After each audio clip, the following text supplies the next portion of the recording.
Mesdames et messieurs, bonjour. Merci de nous suivre sur ETélé, sur l'émission L'Entretien de ce dimanche. Nous savons que vous êtes nombreux à nous suivre, à suivre les programmes de ETélé pour le compte de ce jour. Le vendredi dernier, le vendredi 27 décembre dernier, le président de la République, chef de l'État, chef du gouvernement, son Excellence Patrice Guillaume Athanas Talon, a sacrifié à la tradition en présentant devant la représentation nationale le discours sur l'état de la nation béninoise, ceci conformément à l'article 112 de la Constitution. Pendant 52 minutes, le chef de l'État a présenté point par point, secteur par secteur, et il a donc égrené les actions entreprises et les exploits réalisés. ETélé revient sur ce qui fait l'actualité ce dimanche sur cette émission, l'entretien. C'est avec le professeur Dieudonné Ao. Il est enseignant-chercheur au département de l'histoire, de l'archéologie à l'université d'Abomey-Calavi, spécialiste de l'histoire économique et sociale, maître assistant du CAMES. Professeur Ao, bonjour. Bonjour, monsieur le journaliste. Merci de répondre à notre invitation. C'est moi. Merci de m'inviter. Je profite d'abord de l'occasion pour saluer vos téléspectateurs pour cette occasion que vous m'offrez d'intervenir et de dire ce que je pense sur le sujet du jour. Très bien. Merci. Alors, le discours du chef de l'État, c'est bien le menu, le contenu, en tout cas l'essentiel sur lequel nous allons discuter, faire l'entretien ce dimanche. Alors, vous avez suivi le chef de l'État de bout en bout. Quel sentiment éprouvez-vous après l'avoir écouté pendant ces 52 minutes, professeur Ao, en tant que bon béninois, en tant que chercheur également? Quel est ce sentiment qui vous a animé? Merci, monsieur le journaliste. Et ce vendredi, j'avoue que j'ai suivi avec beaucoup d'intérêt le président de la République. Et je peux vous dire que, en termes de sentiments, je me suis senti comme un bon béninois. Bon béninois parce que j'ai vu un chef d'État dans son rôle régalien de reddition de comptes. J'ai vu un chef d'État qui a sacrifié à une obligation constitutionnelle en se présentant devant la représentation nationale pour rendre compte à ses mandants d'1 an de parcours passé ensemble. Donc j'étais heureux de cette situation et puis j'ai été encore plus satisfait des différents chiffres de l'avancée de notre pays du point de vue économique, politique et social. Très bien, merci. Alors, je l'ai dit tantôt, le chef de l'État a égrené, en tout cas, point par point, secteur par secteur, tout ce qui a été réalisé. Et nous allons rester dans sa chronologie pour parler d'abord de la politique. Sur le plan politique, vous avez écouté le chef de l'État, tout ce qu'il a eu, tout ce qu'il a dit, tout ce qui a été réalisé. Alors, est-ce que tout ce qui a été réalisé, en tout cas, portera-t-il l'aspect de porter un impact à l'avenir pour le développement du pays sur le plan politique? Parce qu'au-delà du tout, tout part de la politique. C'est ça qui détermine le visage que présente le pays, sur le plan national ou international. Merci, monsieur le journaliste. Je pense que sur le plan politique, les réformes qui sont entreprises depuis un certain nombre de mois dans notre pays sont des réformes de nature à favoriser le développement économique. Et je le dis parce que si vous voyez un peu l'échiquier politique national, on est passé à la révision du code électoral, à l'amendement et à la modification de la charte des partis politiques. Et donc, toutes ces réformes politiques-là ont permis aujourd'hui de réorganiser l'échiquier politique national et de réorganiser les acteurs pour faire face aux enjeux du développement. Nous sommes allés, le chef de l'État a dit, et on est allé au dialogue politique parce que les réformes consensuelles qui ont été faites sur le plan politique avant les élections d'avril 2019 ont été des réformes qui ont eu à causer un certain nombre de difficultés de parcours. Et le chef de l'État, en bon père de la nation, est allé à l'écoute de son peuple, de ses partenaires politiques, et a offert l'opportunité d'un dialogue politique qui a permis de réviser un certain nombre de dispositifs de ces tests-là, et pour permettre à chaque Béninois et à chaque Béninoise de se retrouver dans l'arène politique nationale pour apporter sa contribution à l'édifice. Et en quoi sur ce plan politique, qu'est-ce que cela peut apporter au développement de notre pays? Comment est-ce que cela peut impacter l'avenir de notre pays, le Bénin, en termes de développement? En termes de développement, j'avoue que ça peut impacter le développement du pays sur plusieurs plans, parce que d'abord, quand vous prenez la révision de la Constitution, cette révision a permis d'allier aujourd'hui les mandats électifs et de permettre ou de favoriser l'organisation des élections générales à bonne date et de façon sereine. Et donc cet alignement des mandats électifs permettra à l'État à coup sûr de faire un certain nombre d'économies en termes d'investissement pour les joutes électorales. Ensuite, le code électoral et la loi et la charte des partis politiques aujourd'hui permet les grands rassemblements politiques, ce qui éviterait aux candidats, aux différents candidats aux élections, n'est-ce pas, de faire un certain nombre de débauches d'énergie en termes d'investissement par rapport à l'organisation des élections. Donc tout ça là, mis ensemble, permettra à coup sûr au pays de gagner un certain nombre de points en termes de développement économique et social. Et puis, l'opposition sera officiellement financée aujourd'hui. L'opposition sera officiellement financée, et pas l'opposition seule. Il faut dire que la loi sur le financement public des partis politiques aussi a été votée. Et donc, les partis politiques vont désormais avoir les moyens de leur politique et pourront investir et agir dans les normes qui sont fixées par la loi. Et tout ça pourra quadriller un peu les différents leaders politiques et les amener à être rationnels dans les dépenses liées aux élections. Très bien. Voilà. Le chef de l'État également fait un break, en tout cas, a parlé de la fermeture des frontières avec le Nigeria, qui constitue quand même un choc exogène, des chocs inespérés, mais que le pays a su contenir, le gouvernement a su contenir jusqu'à la date d'aujourd'hui. Alors, il a également évoqué les retombées, en tout cas, tout ce que cela peut apporter par rapport aux opérateurs économiques. En tant qu'économiste et historien de l'économie, quelle appréhension avez-vous de cet aspect de la chose? Absolument, et la fermeture des frontières nigérianes, je voudrais d'abord préciser que ce n'est pas seulement la frontière béninoise qui est fermée. Le Nigeria a fermé ses frontières avec tous les autres pays de la sous-région.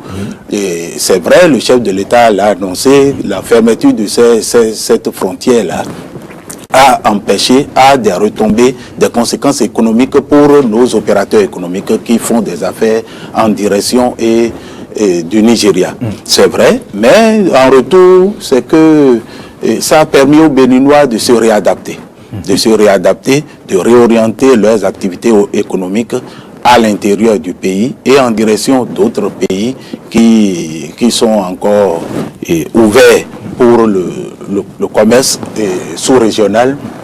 Et ça a permis également l'affirmation d'une certaine résilience. Résilience en ce sens que, si vous voyez, ne serait-ce que le volet carburant, ce qu'on appelle communément essence frelatée ou essence paillot, c'est que aujourd'hui le prix au bord de la voie est presque le même que le prix du carburant à la station.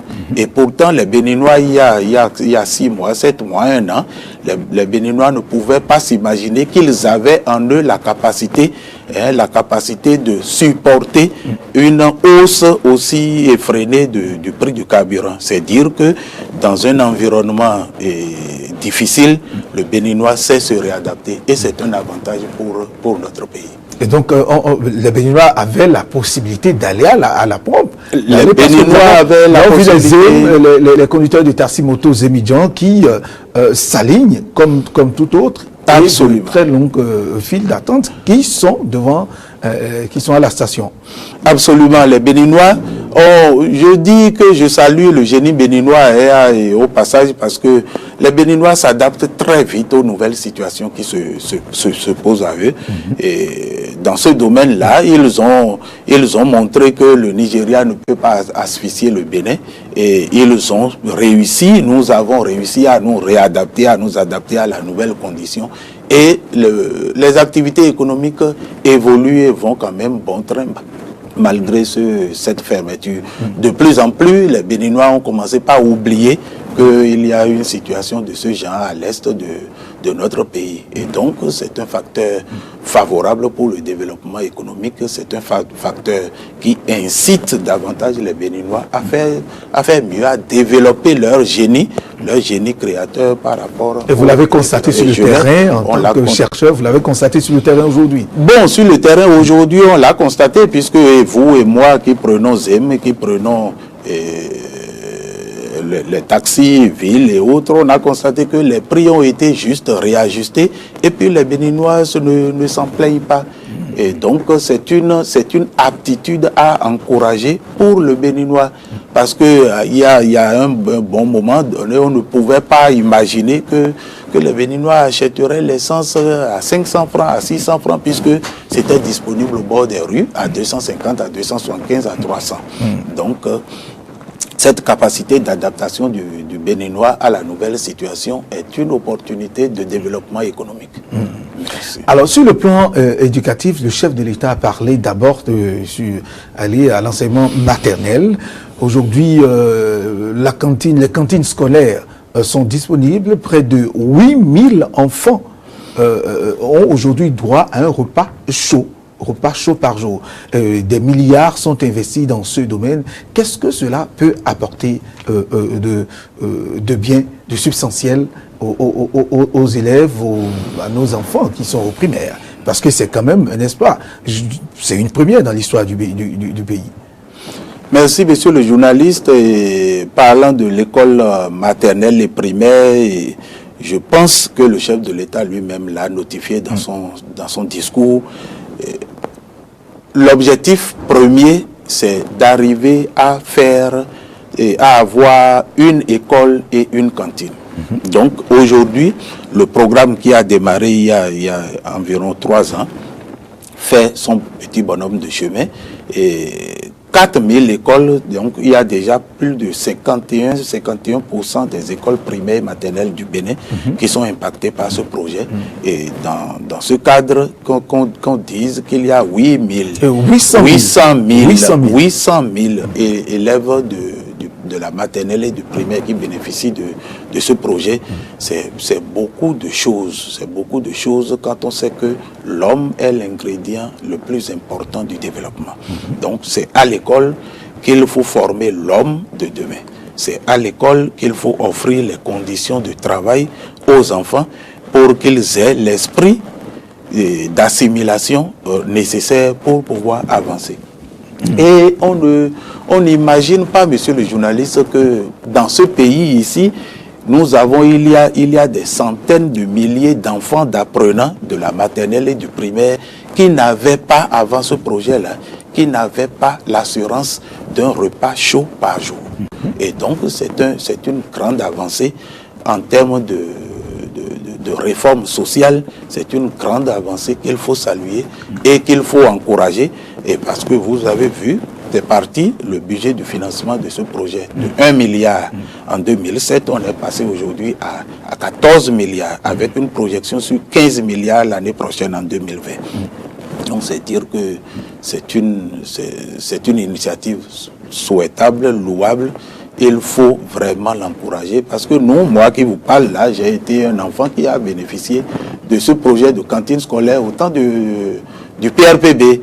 Mais on était très contents On était très contents parce que les parents qui n'ont pas les moyens vous envoient à l'école et puis c'était de la désolation. Mais quand avec la cantine scolaire, l'enfant a l'assurance de manger à sa faim, eh bien, son esprit s'éveille à la connaissance. Il a envie d'aller à l'école. Il a envie de rester à l'école. Voilà. Donc la cantine permet de maintenir les élèves, les apprenants là, à l'école et d'ouvrir leur esprit à la connaissance. Donc c'est une bonne initiative. La petite enfance n'a pas été occultée. Ils ne sont pas oubliés parce que le chef de l'État a dit qu'il y a un projet dans ce sens qui leur permettra en tout cas de sentir 48 communes seront impactées par ce projet et par rapport à la nutrition de la petite enfance.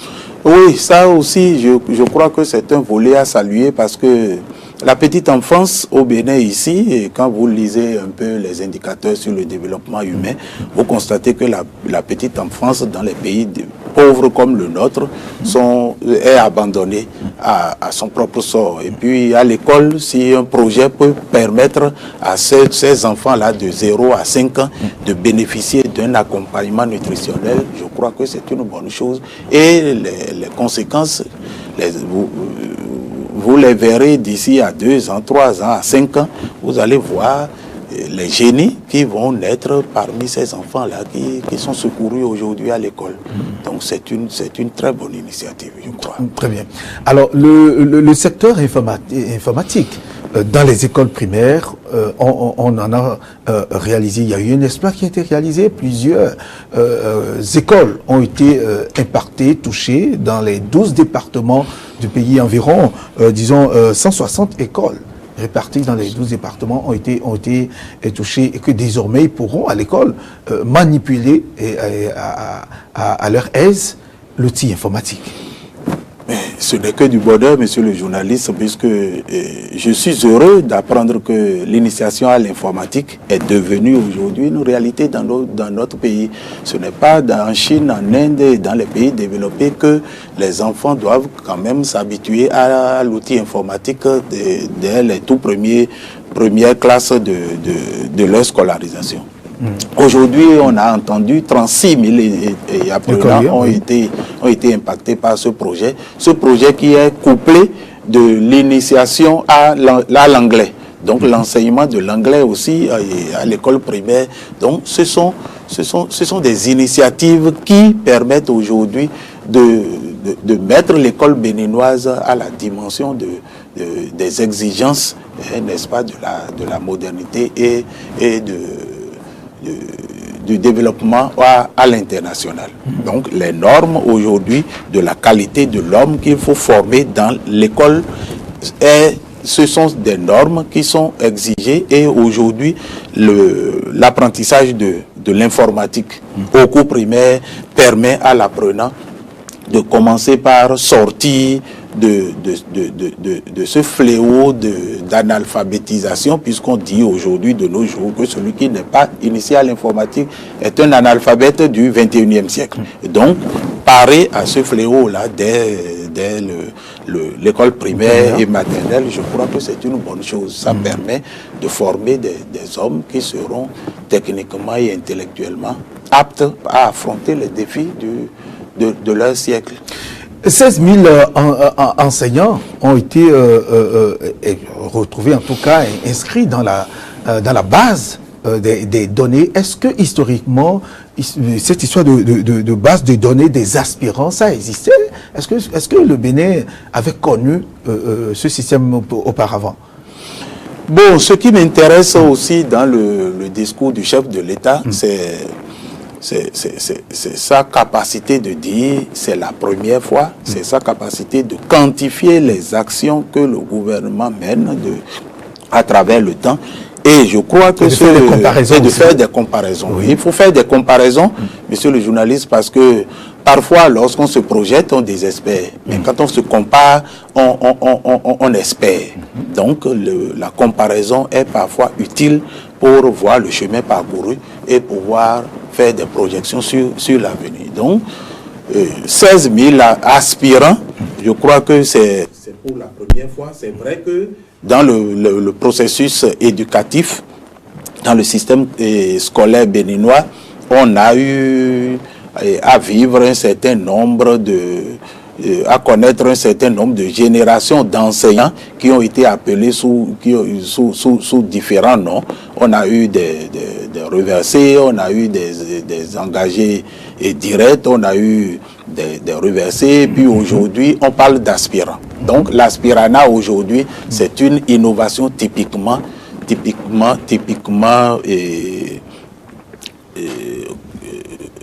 lié à la rupture. Donc c'est une invention du gouvernement du président Talon, et donc cet aspiranat permet aujourd'hui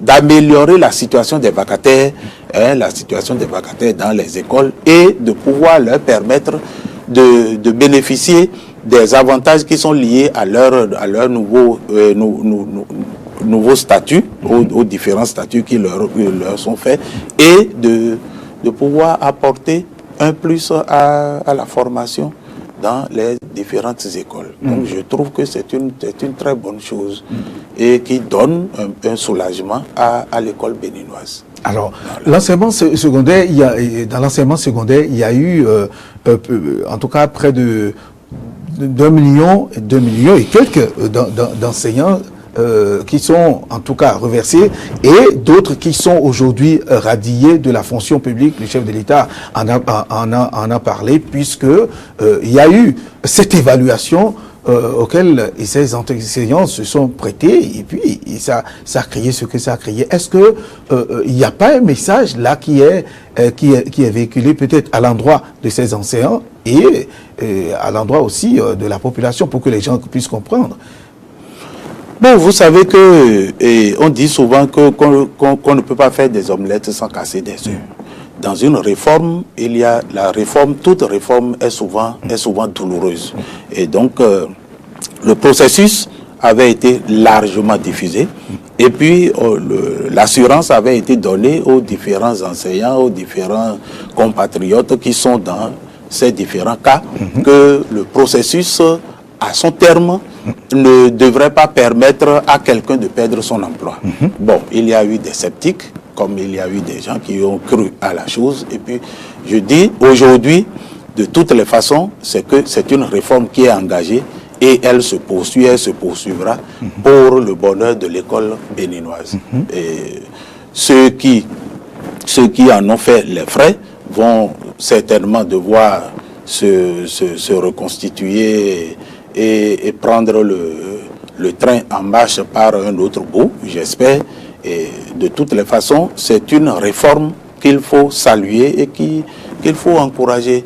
Puisque aujourd'hui, le chef de l'État l'a dit dans son discours, qu'au niveau de l'enseignement primaire, depuis près de 2 décennies, on n'a jamais constaté ce qui est constaté cette année. Ce processus d'aspiranat a permis de résorber presque entièrement le manque d'enseignants dans les écoles primaires.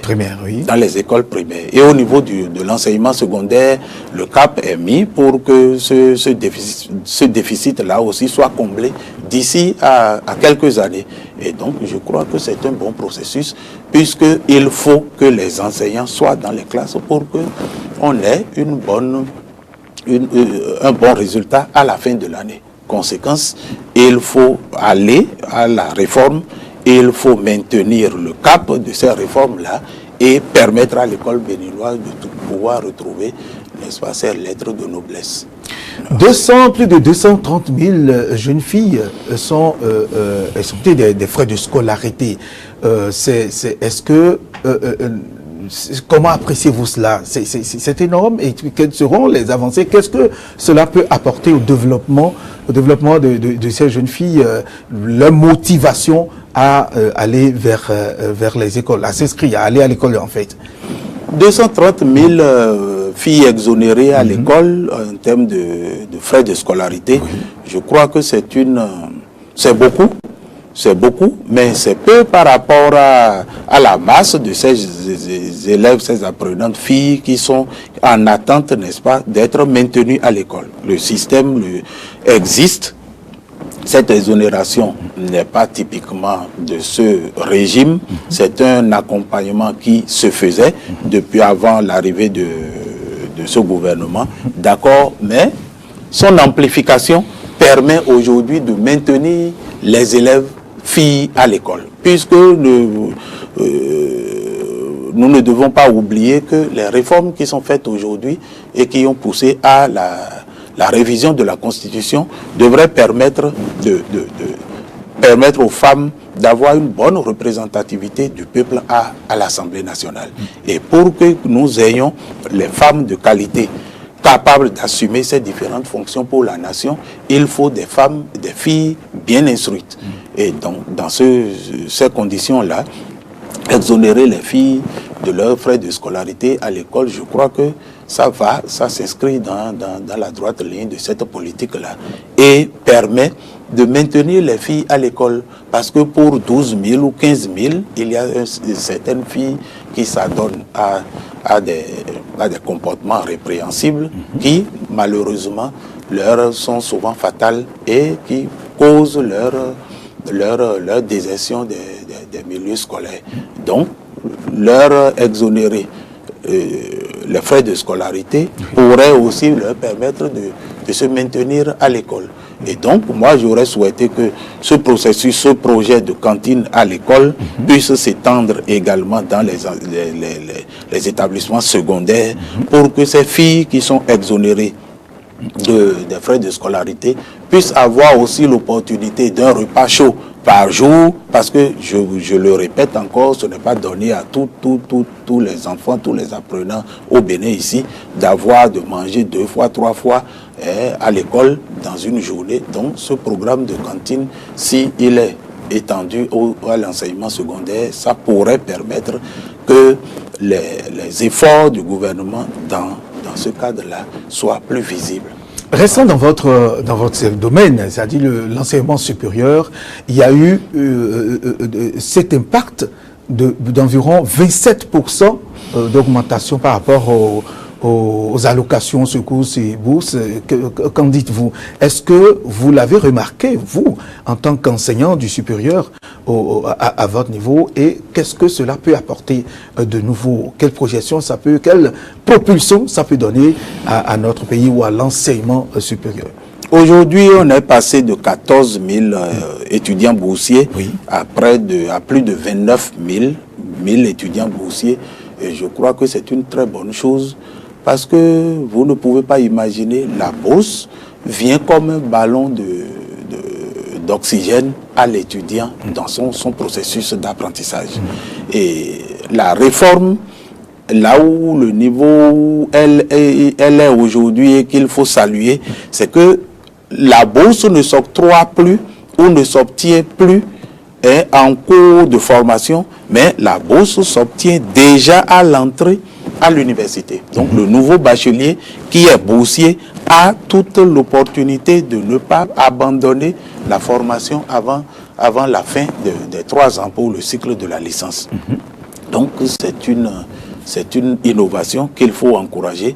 Et j'ai entendu, puisque le projet doit s'étendre à environ 20 000 boursiers pour l'année prochaine, et c'est une très bonne chose parce que vous voyez les étudiants aujourd'hui qui ont la capacité, qui ne se plaignent plus de faire des photocopies, d'acheter des ouvrages ou de faire de petites actions, imprimer un devoir de maison, imprimer un exposé et autres. Donc l'étudiant boursier a les moyens et ce faisant, ce sont les parents aussi qui sont soulagés.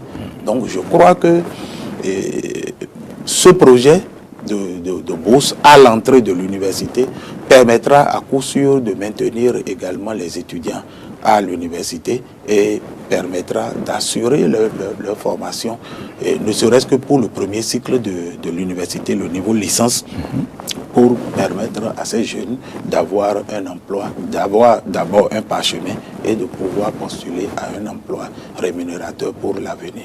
Donc c'est une bonne chose. Très bien, professeur Ao. Alors les 200 enseignants qui sont venus s'ajouter à vous, est-ce que ça vous a quand même permis permis d'être beaucoup plus libre, de ne pas être surchargé, comme certains enseignants se plaignent à lui dire. Est-ce que ça ne permet pas une fluidité et permettre aux étudiants aussi d'avoir des enseignants à temps et au bon moment? 200 nouveaux docteurs recrutés, c'est une chose, et puis ça permet de décongestionner un peu la charge de l'enseignement qui attend les enseignants, d'accord, mais c'est encore trop peu. J'ai été content, j'ai été satisfait d'apprendre qu'il y a encore un recrutement de 100 jeunes docteurs qui est en cours certainement pour l'année académique 2019 environ 100. 2020, environ 100. Et c'est une initiative à encourager. Ça permet de meubler les différents enseignements qui ne sont pas occupés par les enseignants, qui sont le personnel qui est disponible. Mais également, il faut souhaiter que ça se poursuive. Ça se poursuive parce que le déficit à l'enseignement supérieur aujourd'hui, le déficit en termes d'enseignants, c'est plus de 1000 enseignants à recruter. Et donc 200 et 100, c'est une chose, mais il faut continuer sur la même lancée en recrutant au moins 200 chaque année sur une bonne dizaine d'années pour permettre à l'université. Parce qu'aujourd'hui, quand vous allez à l'université, c'est le système de mutualisation des infrastructures et le système de calendrier d'emploi du temps suffisamment compressé, puisque les étudiants sont attachés, ils sont obligés de suivre des cours et à des moments donnés, c'est-à-dire d'aller au-delà des heures réglementaires, à 19h, à 20h, de faire des cours entre 13h et 15h. Donc, plus on aura le personnel enseignant, mieux ces enseignements-là pourront être occupés. Et ça pourrait permettre aux étudiants d'être moins compressés et de pouvoir jouir de certaines heures qui leur permettront de faire d'autres activités que l'apprentissage. Voilà. Est-ce que le secteur de l'enseignement du supérieur, c'est-à-dire dans le secteur privé universitaire, a été fortement nettoyé? L'écurie a été nettoyée, il y a eu un travail qui a été fait. Vous, en tant que chercheur, quelle appréhension avez-vous de ce travail qui est fait, l'état des lieux d'aujourd'hui? Non, mais je suis, en tant que chercheur, je dis tout simplement que c'est un bon nettoyage, c'est un bon toilettage. Et puis, comme ça peut plaire ou que ça peut déplaire à d'autres personnes, c'est pour la première fois que ce genre de toilettage est fait dans les épaisses au Bénin ici. Donc, l'enseignement privé supérieur avait un certain nombre de difficultés. Difficultés en termes d'utilisation du personnel non adéquat pour les cours et autres. Et puis ce toilettage qui est fait aujourd'hui avec l'organisation des examens nationaux de licence et de master permet de donner plus de crédibilité, de jauger les apprenants en fin de formation et de pouvoir certifier les diplômes qui sont obtenus dans ces établissements-là. Puisque nous ne devons pas l'oublier, l'enseignement supérieur privé a un rôle fondamental à jouer dans le processus de formation des apprenants. Parce que là, quand vous voyez les universités nationales aujourd'hui sont presque débordées d'étudiants. Et si on n'a pas l'enseignement privé à côté pour absorber le trop-plein des universités publiques, ce serait la catastrophe. Donc, c'est la raison pour laquelle l'État doit être un peu plus regardant dans le fonctionnement et la gestion de ces épaisses pour leur permettre d'accompagner qualitativement l'enseignement supérieur. Voilà. Alors, vous savez, la santé a été aussi l'un des secteurs qui a connu des réformes du point de vue global. Quelle lecture faites-vous de ces réformes intervenues dans le secteur de la santé? En termes de lecture, monsieur le journaliste, je pense que c'est avec un grand soulagement que vous et moi, nous avons accueilli les réformes, puisque il n'y a pas longtemps, vous allez dans un centre de santé, vous allez au CNHU, vous allez dans un CHD, vous constatez que le médecin traitant n'est pas présent parce qu'il est à d'autres occupations, il est dans une clinique, il est. Aujourd'hui, les réformes ont été suffisamment rigoureuses et les tests qui ont été votés permettent aujourd'hui d'améliorer les conditions de travail de ces médecins, de ces praticiens hospitalo-universitaires et de pouvoir les maintenir au service des patients. Aujourd'hui, les plateaux techniques sont améliorés dans les différents centres de formation sanitaire que nous avons. Et il y a des projections de construction et de centres de santé, d'hôpital de zone et d'hôpital de référence comme celui d'Abomey-Calavi qui va permettre au moins de réduire le nombre de ces compatriotes béninois qui vont à l'extérieur pour se faire soigner, le nombre des évacuations sanitaires. Et donc, je pense qu'à écouter le discours du chef de l'État, le contenu de ce programme pour le volet sanitaire est un contenu qu'il faut prier de voir la réalisation, parce que là, ça va permettre aux Béninois de véritablement souffler.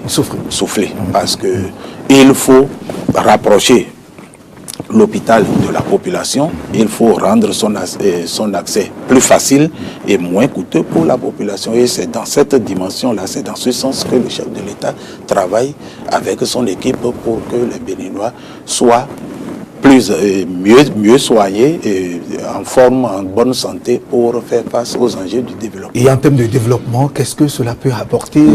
Un homme en bonne santé, monsieur le journaliste, c'est quelqu'un qui pourra vaquer à ses occupations économiques, ses occupations professionnelles, et donc forcément les retombées économiques doivent être probantes. Donc lorsque vous êtes en bonne santé, puisque on a dit à l'entame de l'émission que l'homme est l'élément, le facteur le plus important de tout développement. Et donc un homme en bonne santé est encore un facteur très important pour le développement. Donc plus l'homme est en bonne santé, santé mentale, psychique et corporelle, donc il pourra être un facteur de promotion économique. Et donc aujourd'hui, les hommes, ceux qui sont de la santé, n'ont plus droit à la grève intempestive comme c'était le cas auparavant où cela engendrait des pertes de citoyens, pertes de vie. Je ne veux pas remuer le couteau dans la plaie, monsieur le journaliste, mais je sais que les tests, les dispositions... C'est quand même un exploit, un acquis aujourd'hui. Les dispositions qui sont prises permettent de sécuriser, de maintenir les praticiens hospitalo-universitaires en poste et de pouvoir faire leur job. Et je crois que vous aussi, vous êtes journaliste et vous êtes au sein de la population. Les plaintes ont commencé par diminuer progressivement. Donc aujourd'hui, les formations sanitaires offrent une prestation meilleure aux populations que par le passé. Voilà. D'accord. Je crois que c'est une bonne chose. Cadre de vie, à présent, il y a eu de très grandes réalisations. Et donc, l'alphatage. Vous n'êtes pas sans savoir que plusieurs de nos villes, les communes, nos villes sont aujourd'hui en chantier. Est-ce que vous avez constaté avec le chef de l'État que le Bénin, en termes de cadre de vie, le Bénin est en chantier? D'abord, le changement de nom à l'institution, au ministère qui était hier ministère de l'Environnement, au ministère du cadre de vie. Donc cette dénomination à elle seule suffit déjà pour planter le décor du projet de développement que le chef de l'État dans son PAG a promis pour notre pays.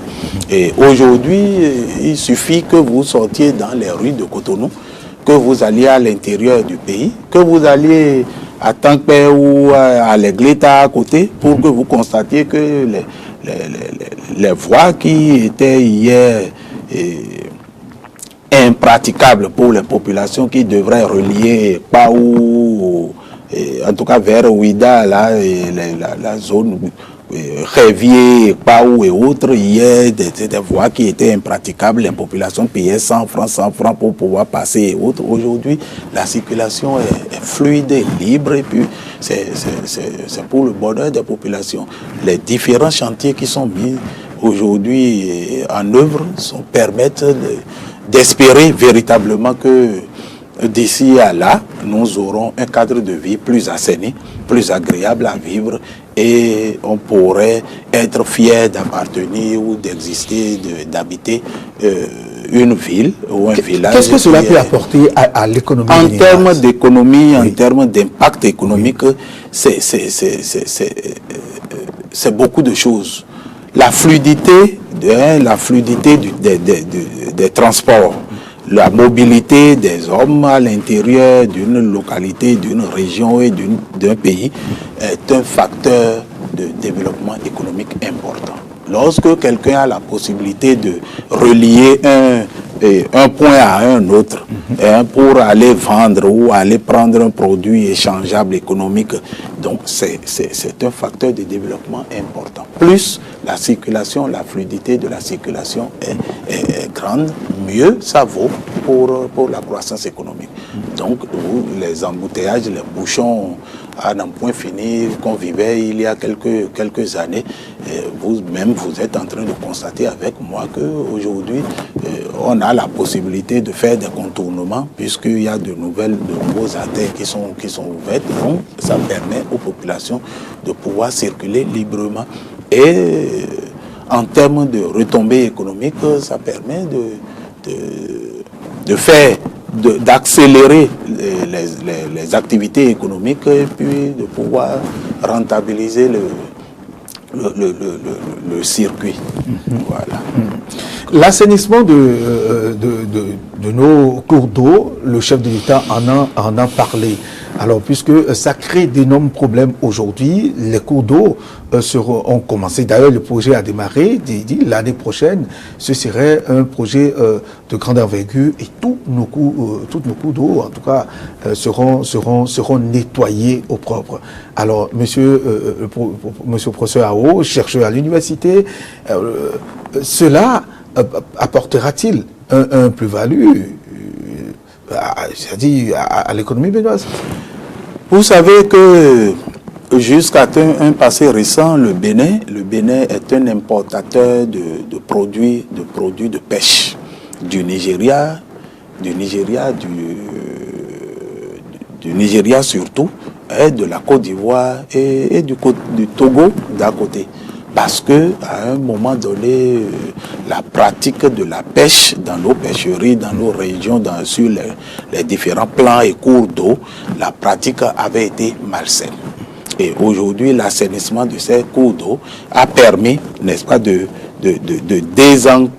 désengorger, de désensabler les cours d'eau et de leur permettre d'avoir la profondeur qu'il faut pour que les poissons puissent se multiplier, se développer et grandir et permettre aux pêcheurs de pouvoir rentabiliser leur activité.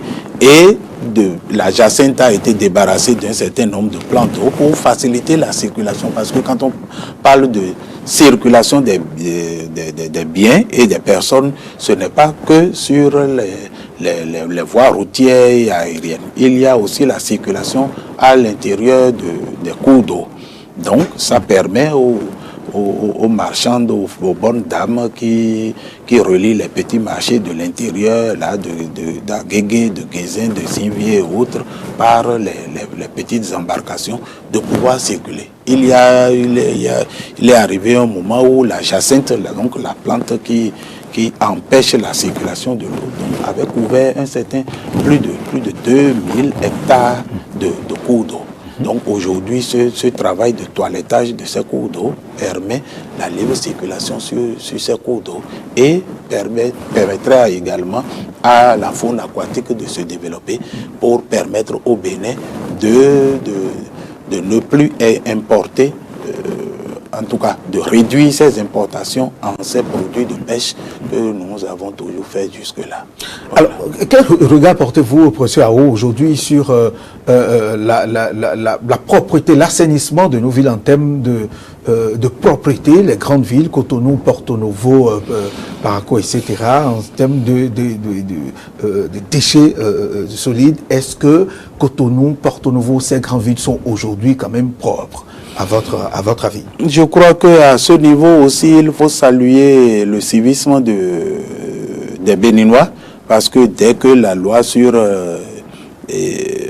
l'usage des sachets plastiques non biodégradables a été votée, la chasse a commencé. Et puis, je crois qu'aujourd'hui, les Béninois sont en train de comprendre progressivement qu'il est important de finir avec ces mauvaises pratiques, d'utiliser des moyens, des emballages qui sont biodégradables, qui permettent, n'est-ce pas, à l'environnement de s'assainir davantage. Et puis les différents projets qui sont mis en place pour le ramassage des ordures, la voirie et autres permettent vraiment, si vous circulez, il y a un moment à Cotonou ici, on n'a pas envie de circuler, surtout en période de pluie. Aujourd'hui, je crois que l'assainissement de la ville, en tout cas de nos grandes villes, évolue à bon train, et ça permet quand même de redonner une image de ville propre, surtout à nos villes à statut particulier, Cotonou, Porto Novo et Paraco en l'occurrence. Voilà. Ok.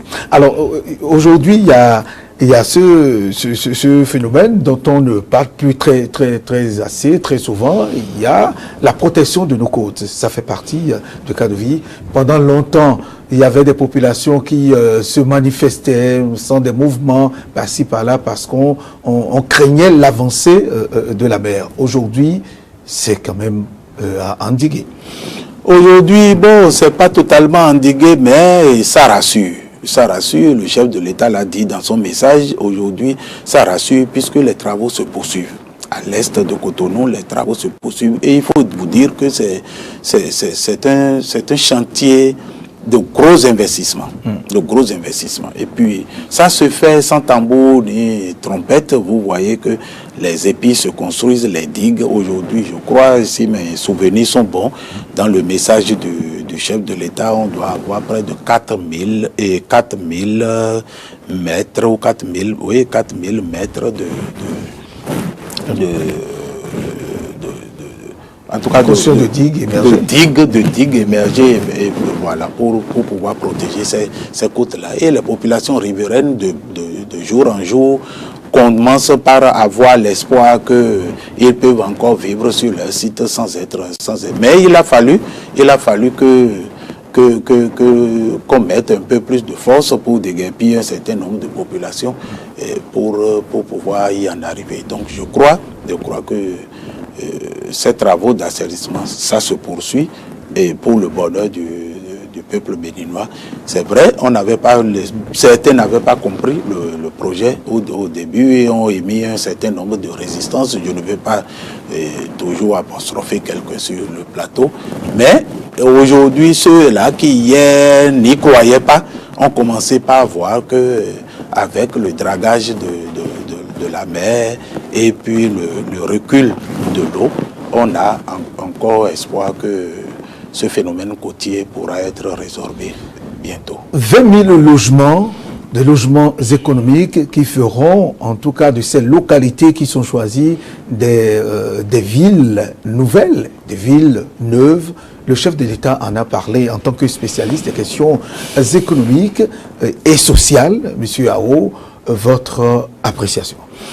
Merci, monsieur le journaliste. Ce qui m'a plu aussi dans ce volet, c'est le fait que le chef de l'État ait martelé que depuis 1960 à aujourd'hui, le projet qui est lancé de 12 000 logements pour la première phase, les 12 000 logements, puisque les ressources sont déjà mobilisées, le chantier va démarrer bientôt. Si ces 12 000 logements sont réalisés, je crois que ce sera un record jamais inégalé au Bénin.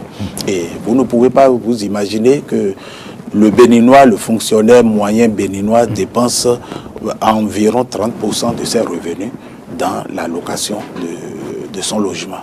Et aujourd'hui, un logement à loyer modéré, un logement économique de type économique dont on parle, pourra permettre aux fonctionnaires moyens d'avoir un toit qui va lui revenir moins cher, un toit qui va lui permettre d'économiser davantage, un toit qui va lui permettre de se sentir plus à l'aise. Donc je crois que du côté social, c'est une avancée qu'il faut saluer. Et il faut prier que ce chantier démarre très vite. C'est à Ouedoa, dans la commune d'Abomey-Calavi. Donc ça pourra permettre aux Béninois et aux fonctionnaires moyens de se tailler un toit décent et de se mettre dans les dispositions d'un Béninois moderne et fier de sa nation. Et certaines directions, certains ministères seront à l'avenir déplacés vers ces logements pour rapprocher, comme on le dit, l'usager de l'usage. Bon, ici, ce sera toujours dans le processus de l'amélioration du cadre de vie et de l'assainissement du cadre de vie. Et puis, je crois que dans tous les pays développés, je crois le projet qui est en cours, c'est ce qui est souhaitable. L'administration centrale se trouve souvent groupée pour permettre aux usagers de ne pas perdre le temps dans les services qu'ils doivent aller chercher. L'administration décentralisée, une fois que ces logements sociaux et que le cadre de vie est plus assaini, je crois que le chef de l'État l'a martelé aussi, le partenariat ou l'assistance financière de l'État vis-à-vis des structures décentralisées, des localités, comment on les appelle, de nos mairies et autres, permet aussi de viabiliser ces différentes zones et de permettre aux populations de se sentir, d'avoir le service utile à proximité. Voilà. Le déguerpissement, beaucoup l'ont critiqué. Entre-temps, aujourd'hui, le chef de l'État, le gouvernement, donc, a démarré la construction de 20 marchés avec toutes les commodités requises dans certaines localités. Alors, est-ce que c'est ce qu'il faut aujourd'hui pour les Béninois et qu'est-ce que cela va leur apporter, surtout pour le panier de la ménagère et donc l'économie béninoise? Vous savez, quand cette opération a démarré, ça a fait beaucoup de tapage, ça a fait mal aux populations, ceux qui ont été déguerpis ont mal pris le projet, etc. Mais les transformations structurelles, les transformations économiques structurelles tardent à se concrétiser. Quand ce projet avait commencé, les Béninois ne savaient pas où est-ce que le gouvernement allait. Aujourd'hui, c'est 20 marchés pour la première phase. 20 marchés qui seront mis dans les conditions de marchés modernes qui vont intégrer les commodités qui permettront aux acteurs, aux usagers de ces marchés-là de se sentir plus à l'aise, de se sentir dans des marchés de nouvelle génération. Et la conséquence économique, c'est que ces marchés pourront être des facteurs attractifs pour les localités dans lesquelles ils sont construits. Donc, en termes de retombées économiques, ce projet de construction de marchés modernes pourra viabiliser les zones, viabiliser les régions et permettre aux activités économiques de mieux prospérer. Et je crois que c'est la première phase. On va souhaiter que les autres localités qui ne sont pas encore impactées, puisque le projet a démarré. Moi, je suis d'une localité où le projet a déjà démarré. Le marché de chez moi est en construction et actuellement. Les travaux ont démarré. Les travaux ont démarré, c'est effectif. Et puis les engins, les ouvriers s'activent autour de leurs différents travaux. Je crois que dès que ce marché ou ces 20 marchés seront construits, ça va donner une nouvelle image à ces différentes régions et donc l'attrait économique va pouvoir suivre et ce sont les populations qui seront les plus grands bénéficiaires. Quand on parle de développement humain, c'est aussi ce que l'homme ingurgite, ce que l'homme boit. Ça fait aussi partie du développement de l'être humain. L'eau potable aujourd'hui, les Béninois, beaucoup de localités sont touchées. Est-ce que vous avez le sentiment que les vôtres, vos concitoyens, vos frères béninois, en tout cas dans certaines localités, surtout difficiles d'accès, ont aujourd'hui l'eau ou auront l'eau dans les projections à venir? Jusqu'en 2016, oui, c'est 40 milliards environ qui étaient mobilisés au cours de chaque quinquennat pour donner de l'eau potable aux citoyens béninois. Aujourd'hui, le gouvernement est à 493 milliards environ, dont 300 milliards environ est orienté vers la fourniture d'eau potable dans les milieux ruraux. Et je crois que c'est pour le grand bonheur de ces populations-là. Et aujourd'hui, vous avez vu, les réseaux d'adduction d'eau sont élargis,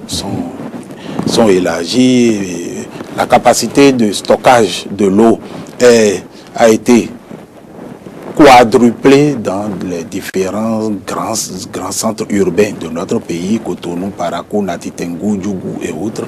Et puis, je crois que on avait entendu parler d'un certain nombre de projets dans ce pays. Aujourd'hui, avec ces milliards, c'est au moins presque près de 200 forages à grand débit qui sont réalisés pour permettre à nos populations, puisqu'on a dit l'eau est la source de vie.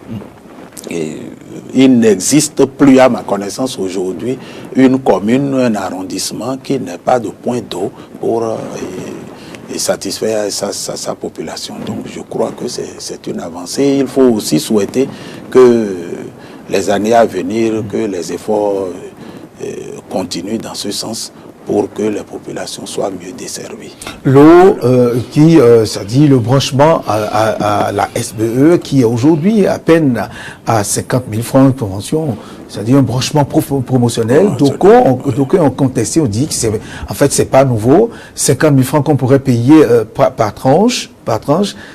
N'est-ce pas là un acte social que le gouvernement du président Talon vient poser? Je me pose la question. Monsieur le journaliste, je pense que dans ce débat, oui, il faut laisser. Il y aura toujours des sceptiques. Il y aura toujours des gens qui vont critiquer, qui vont dire « Ah non, ce n'est pas ça, ce n'est pas nouveau ». De toutes les façons, ce qui est évident aujourd'hui, c'est que moi qui suis devant vous et qui vous parle, monsieur le journaliste, oui, je n'ai plus besoin, avec les nouvelles réformes à la SBE, je n'ai plus besoin de sortir de ma maison pour recharger mon compteur électrique. Ça, avec mon téléphone portable, et je défie quiconque de venir porter le démenti. Et tous les Béninois aujourd'hui sont satisfaits des prestations de la SBE. Il n'y a plus de longue file d'attente de paiement de factures à la SBE aujourd'hui. Donc je crois que ça c'est une réalisation palpable, tangible. Et sans compter les près de 10 000, 12 000 nouveaux abonnés qui ont retrouvé leur compteur, des gens qui ont déposé une demande d'abonnement depuis 2 ans, 3 ans et qui attendent et qui sont aujourd'hui satisfaits. De toutes les façons, je ne voudrais pas polémiquer autour et il faut être aveugle pour ne pas voir les réformes qui sont intervenues dans ce secteur. Je crois que c'est pour le salut du Béninois. Et vous savez, l'énergie est un ingrédient, est un intrant important dans tout processus de développement. Quand il n'y a pas l'énergie, l'électricité, aucune usine, aucune entreprise ne peut fonctionner et avoir une rentabilité maximale. Et puis, je crois qu'aujourd'hui, le réseau électrique s'étend, surtout depuis le 29 août 2019, que la station de Maria Gleta 2 a été mise en service avec 127 mégawatts. Et je crois que c'est des preuves, c'est des choses qu'on peut aller voir, qu'on peut vérifier. Aujourd'hui, vous avez constaté, le délestage a presque disparu. Et en 2016, l'un des termes de campagne, c'était de faire en sorte qu'on en arrive à là, qu'on en arrive à zéro délestage dans notre pays.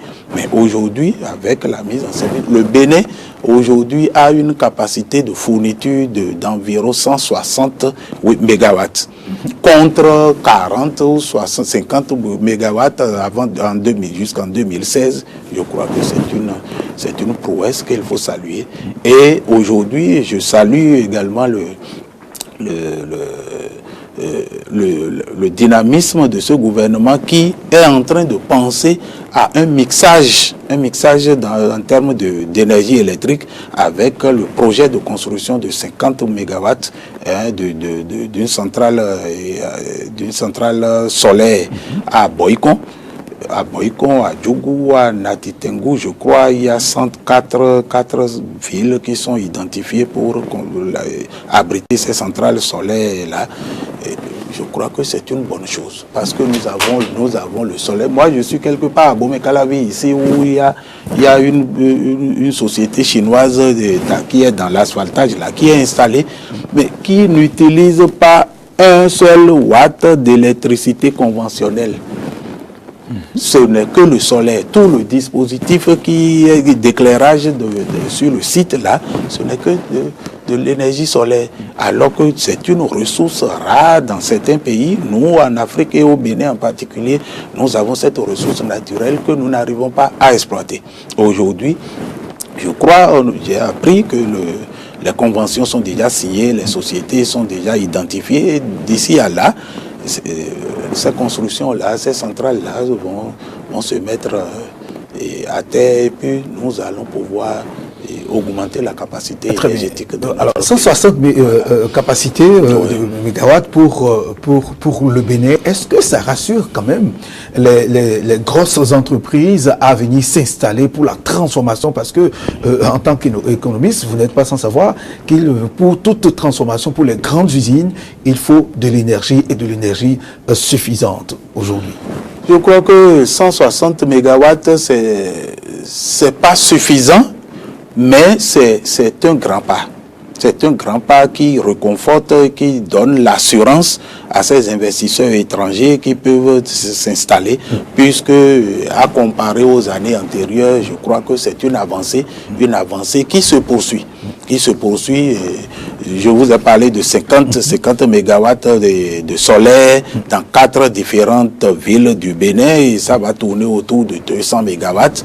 Et donc, le couplage de cette énergie conventionnelle et de l'énergie solaire va pouvoir donner plus d'assurance aux investisseurs étrangers et aux gros industriels qui sont dans le pays et qui pourront avoir une disponibilité énergétique plus stable pour leurs activités économiques. Voilà.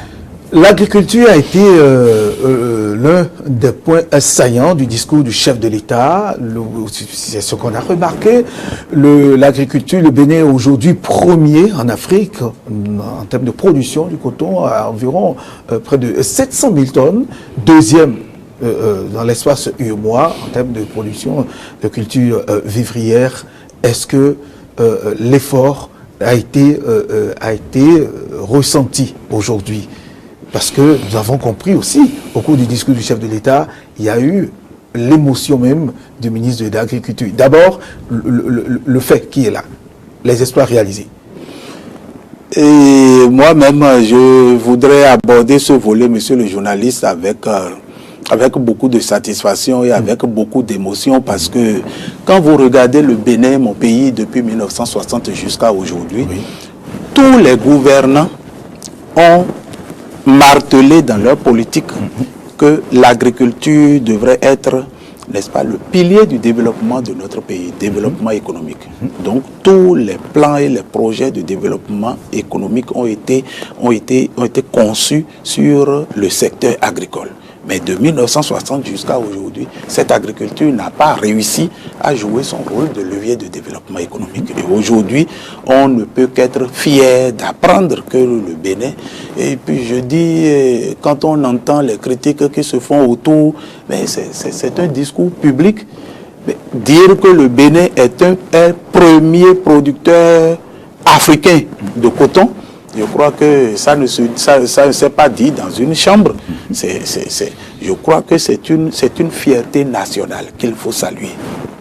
Je comprends l'émotion du ministre de l'Agriculture parce que quand on aboutit à un tel résultat aujourd'hui, c'est que forcément un travail opiniâtre a été abattu dans l'ombre, les gens n'ont pas dormi, et il y a eu toute une équipe qui a été mise au travail et puis un travail harassant et ardu.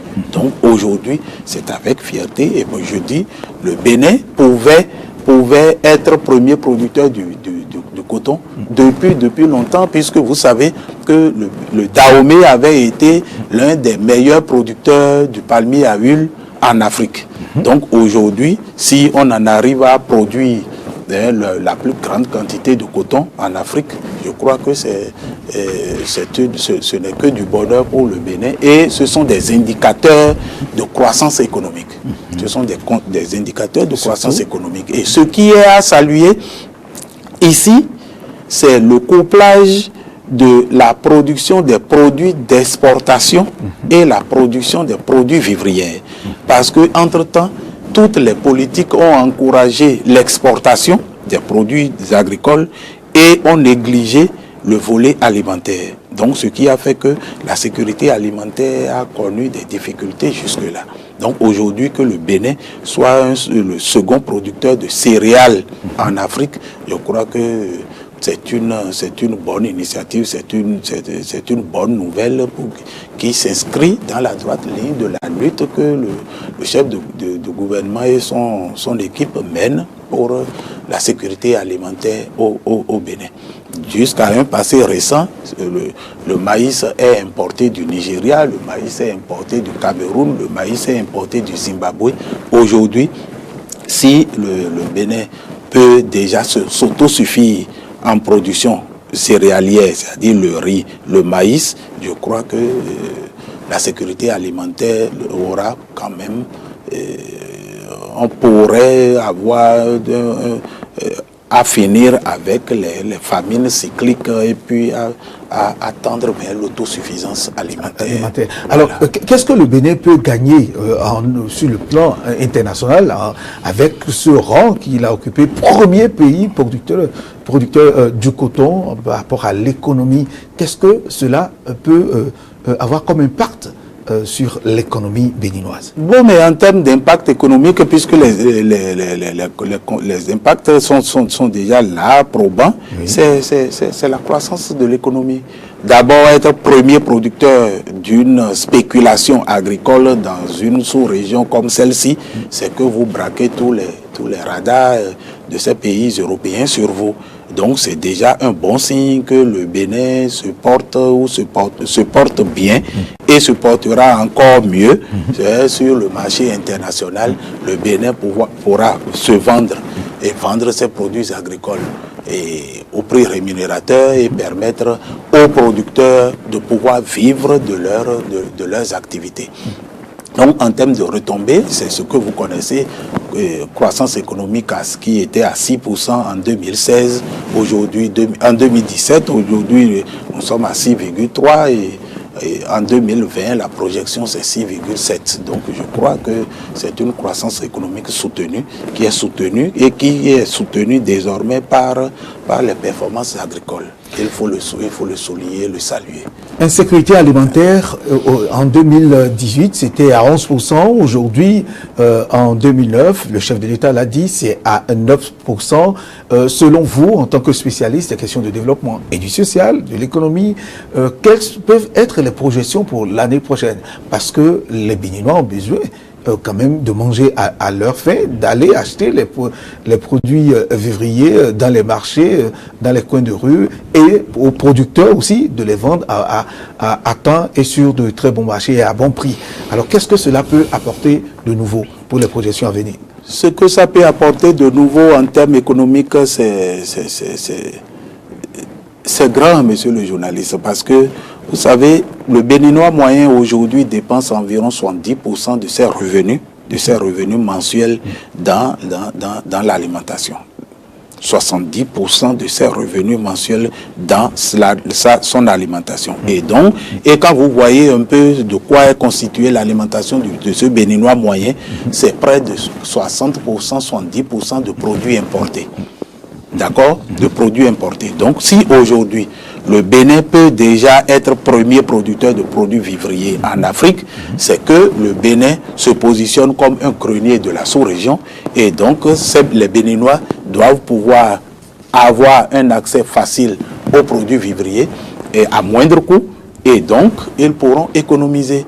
Et dites-vous, lorsque quelqu'un ou un foyer, une famille arrive à régler ses besoins ses besoins alimentaires, je crois que la croissance économique et l'épanouissement social suivent le coup. Donc, je crois qu'aujourd'hui, nous pouvons nous réjouir que les années à venir permettront aux Béninois de manger à leur faim. Et une chose est de manger à sa faim, et il faut se battre pour manger à sa faim aujourd'hui, pour que demain, on puisse sélectionner ce qu'on va manger. Donc, ça dit, il faut se battre pour manger ce qu'on trouve chez soi, et après, choisir, sélectionner ce qu'on veut manger. Donc, l'autosuffisance alimentaire à l'autonomie alimentaire. Donc, c'est dans ce processus que le Bénin est engagé. Et lorsque un pays s'autosuffit du point de vue alimentaire, la croissance économique vient tout naturellement. Les Béninois auront désormais le pouvoir d'achat et qu'il leur faut à investir dans d'autres activités rémunératrices.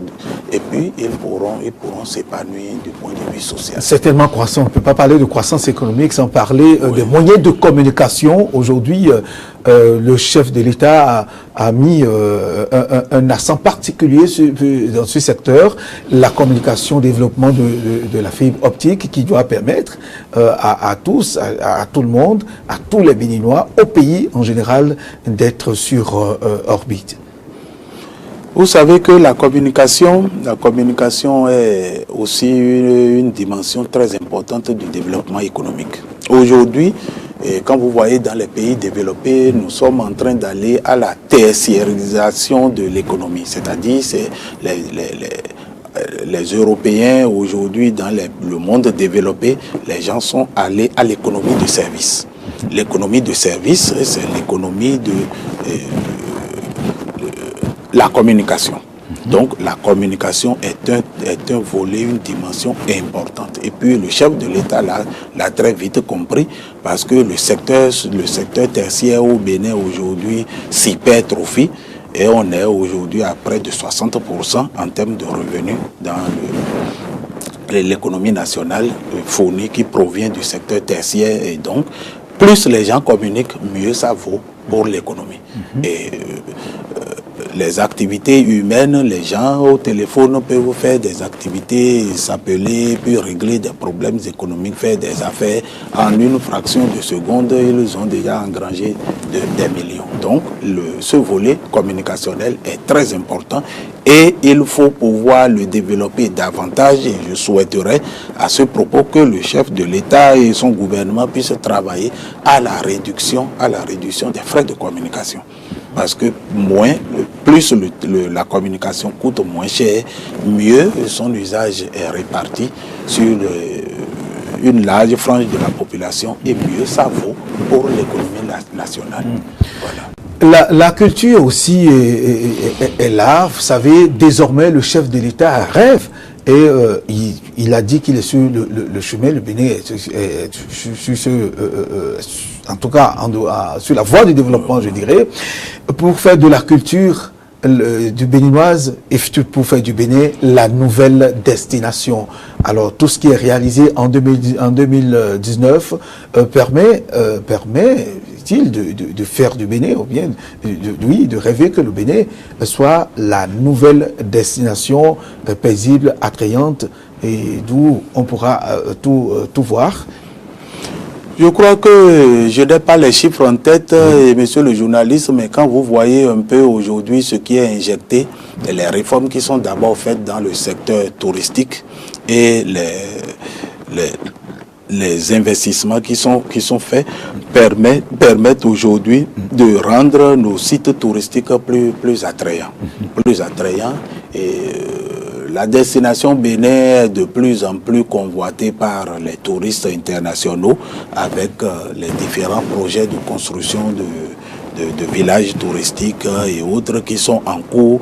Je crois que le travail se fait pour que le chef de l'État lui-même personnellement est intéressé par le volet touristique, parce qu'un pays qui ne vend pas son image à l'extérieur est un pays qui est encore, je ne veux pas dire sous-développé, mais dans le processus économique, le tourisme doit pouvoir apporter, quand vous voyez les pays européens, les pays occidentaux, le tourisme parfois fournit près de 30 à 40% à l'économie. Donc aujourd'hui au Bénin, nous avons les sites touristiques, le patrimoine culturel existe et n'attend que d'être valorisé pour permettre, n'est-ce pas, à ce secteur de pouvoir accompagner la croissance économique. Et les travaux qui se font dans ce sens, je crois, pourraient d'ici à là élargir ou faire du Bénin une véritable destination touristique. Et je crois, en dehors de l'incident de Porga, qui s'est produit à Porga, et je crois que tout le dispositif est mis en place pour sécuriser les sites touristiques et permettre, n'est-ce pas, que les touristes se retrouvent chez eux et être en toute sécurité au Bénin. Et ce n'est qu'à ce prix que le tourisme pourra contribuer efficacement à la création de l'emploi et de la richesse nationale. Alors, quand on parle de tourisme, de la venue, de la descente, en tout cas, des touristes dans un pays, qu'est-ce que cela peut apporter en termes de plus-value, d'ajout à l'économie? En termes de plus-value, je crois que c'est pluridimensionnel. Un touriste qui vient dans votre pays, c'est d'abord un hôtel qui l'accueille. Un touriste qui vient dans votre pays, c'est un guide qui l'accompagne. Un touriste qui vient dans votre pays, c'est une restauration qui le nourrit. Et un restaurant plutôt qui le nourrit. Un touriste qui vient, c'est des achats. Donc, lorsque un pays devient une destination touristique appréciée, c'est toute une chaîne d'activités qui se développe autour. L'hôtellerie, la restauration et les services, la communication dont on a parlé, et puis l'artisanat également se développe autour du tourisme. Parce que le touriste achète des produits artisanaux, le touriste achète des produits qu'il n'a pas dans son pays, et puis c'est toute une chaîne d'activités qui se développe et qui contribue, qui participe à la croissance de l'économie nationale. Donc, le développement du tourisme est source de création d'emplois et source de revenus aussi bien pour le personnel que pour l'État central.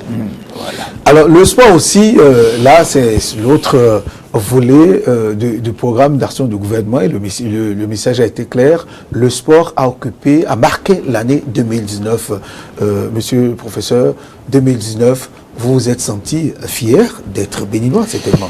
2019, je me suis senti véritablement fier d'être béninois parce que, vous savez, la qualification des écureuils du Bénin et au cas de finale de la CAN dernière, je crois que c'était une fierté nationale. C'était un moment de joie, un moment de grande solidarité. On a vu toute l'émotion qui a traversé le pays du nord au sud, de l'est à l'ouest. Donc le Bénin, pour une première fois, s'est vendu à l'international. Et je crois que c'est une bonne chose. C'est le signe qu'un travail se fait aucun toilettage a été fait dans les différentes écuries que vous connaissez pour qu'on en arrive là. Et il faut saluer au passage ce ministre-là, et le ministre Omeki, qui est un jeune dynamique qui a réussi, n'est-ce pas, à porter l'équipe nationale jusqu'à ce niveau de qualification. Et je crois que le travail doit se poursuivre. Les Béninois doivent fédérer davantage les efforts, s'unir davantage les efforts autour de ces activités sportives-là,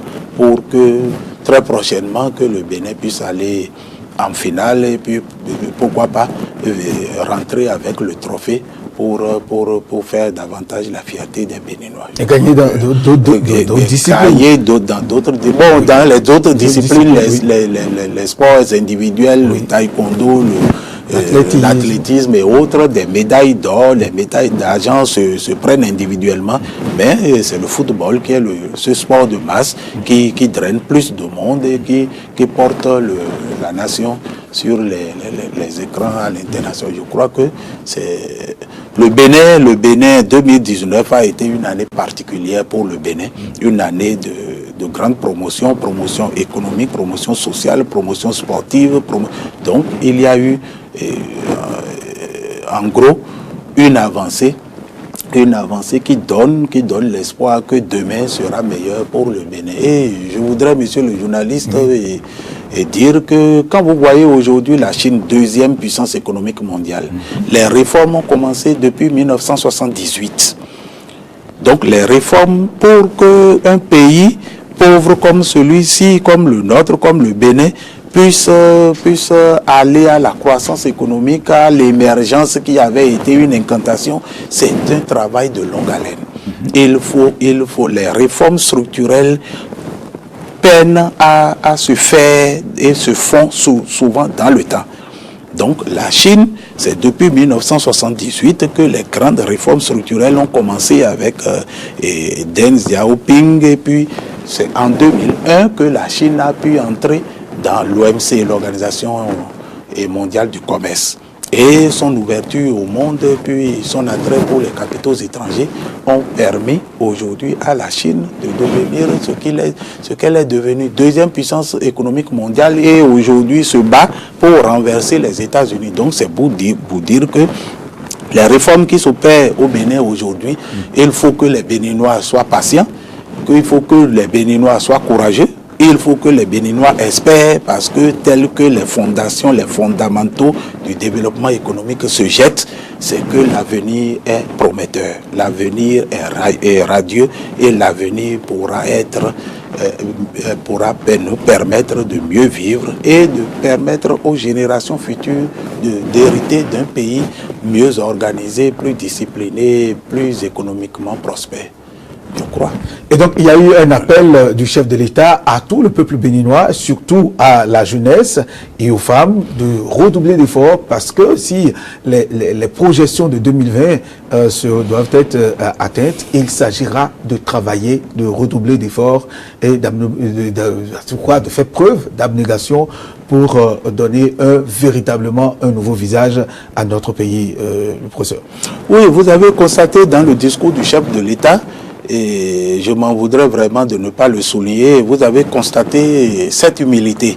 Voilà un chef d'État qui a associé tout son peuple aux résultats, aux performances économiques qu'on a atteintes en 2019. C'est dire que c'est la main dans la main, c'est à l'unisson que nous devons travailler. Nous ne devons pas observer les petites dissidences et incompréhensions politiques qui s'observent, doivent pouvoir être résorbées pour que le Bénin, les Béninois se sentent unis pour le développement. Donc ce qui est important pour nous, et je crois le chef de l'État a la tête vraiment sur les épaules pour inviter tous les Béninois. Donc nous devons, c'est à l'unisson, c'est à l'unanimité, c'est ensemble que le Bénin va se construire par les Béninois. Et donc je crois que ce message très fort a été entendu par les Béninois, et pour que 2020 puisse nous apporter plus de bonheur et de satisfaction que 2019. Le président de la République l'a dit, l'heure du développement du Bénin a enfin sonné. nous partageons, vous et moi et tous les Béninois, partageons donc tous cette toute dernière phrase du chef de l'État. Nous allons clôturer cette émission. Professeur Ao Dieudonné, quelle conclusion pouvez-vous faire du point de vue économie sociale de tout ce qui a été dit, de ce visage que présente le Bénin en 2019 tel que présenté par le chef de l'État vendredi dernier? Merci, monsieur le journaliste. Je voudrais tout simplement finir en invitant tous les Béninois à se mettre ensemble, à s'unir autour, n'est-ce pas, de ce programme de gouvernement du chef de l'État, Patrice Talon, pour que véritablement le développement puisse se faire. Parce que je crois qu'à la date d'aujourd'hui, le président Talon et son gouvernement ont tout fait, ont réussi à montrer aux Béninois que nous sommes sur la bonne voie, que le chef de l'État n'a pas perdu le gouvernail et qu'il a encore la maîtrise de la barque et qu'il connaît la direction dans laquelle il veut conduire le pays. Et c'est ça le projet de développement. Lorsque vous êtes un leader, c'est vous qui tracez la direction à suivre et puis c'est vous qui prenez le gouvernail et puis vous devez faire en sorte que la masse puisse vous soutenir et vous accompagner dans ce sens. Puisque là, aujourd'hui, je crois qu'il faut être véritablement sourd et véritablement aveugle pour ne pas voir les changements. Les changements, ils sont tangibles et palpables et on n'a que besoin, n'est-ce pas, de cette unité autour de ce projet de développement pour que la barque puisse véritablement décoller. Donc j'invite la population, je nous invite, n'est-ce pas, à accompagner le gouvernement dans ce sens. Et je voudrais en finir pour dire, lorsque c'est des fondements économiques de ce genre sont en train d'être posés, ça ne se pose pas, monsieur le journaliste, en 5 ans. Ça ne se pose pas en 5 ans. Ces transformations structurelles ne peuvent pas donner les fruits escomptés en 5 ans. Il faut pouvoir continuer sur la même lancée, sur une bonne dizaine d'années, une bonne quinzaine d'années pour que les réformes économiques ne peuvent devenir réelles que dans le long terme. Et il faut pouvoir assurer cette veille pour que le développement puisse véritablement... Le Bénin est capable d'émerveiller le monde. Et quand ça a été dit, le Bénin a des potentialités qui est capable de se révéler au monde. Et puis il faut une direction, il faut des aptitudes, il faut une organisation, il faut du travail pour y en arriver. Et moi je crois que aucune rupture dans cette politique ne pourrait favoriser les résultats qu'on attend prochainement. Donc voilà un peu. Et donc en 4 ans, en 5 ans, beaucoup de choses ont été réalisées depuis l'indépendance. Depuis l'indépendance, puisque les chiffres sont parlants, et c'est pourquoi je dis, et en tant que quantitativiste, les chiffres sont parlants et sont là. Et s'il y a de contradictions, qu'on nous apporte les preuves, les chiffres sont parlants, et en 3 ans, en 4 ans, on ne saurait atteindre la bonne destination. Pour que le Bénin soit véritablement révélé, ces structures qui se posent, ces fondements qui se posent, doivent perdurer dans le temps, doivent être suivis dans le temps, à long terme, pour que le Bénin soit véritablement suivi dans la continuité. Donc dans la continuité pour que les jalons qui sont posés aujourd'hui puissent donner les fruits escomptés dans un avenir très proche. Voilà. Merci à vous, professeur Dieudonné Ao. Je rappelle que vous êtes enseignant, professeur Dieudonné Ao, enseignant-chercheur au département de l'histoire de l'archéologie de l'université d'Abomey-Calavi, spécialiste de l'histoire économique et sociale, maître assistant du CAMES. C'est avec vous donc que nous avons parcouru le discours du chef de l'État vendredi dernier, le discours qu'il a présenté devant la représentation nationale pour quelle portée du développement, le thème de notre émission, l'entretien de ce dimanche. Mesdames et messieurs, merci de nous avoir suivis. Très bon dimanche vous. Le dimanche politique continue, en tout cas sur ETélé. Bonjour et merci de nous avoir suivis.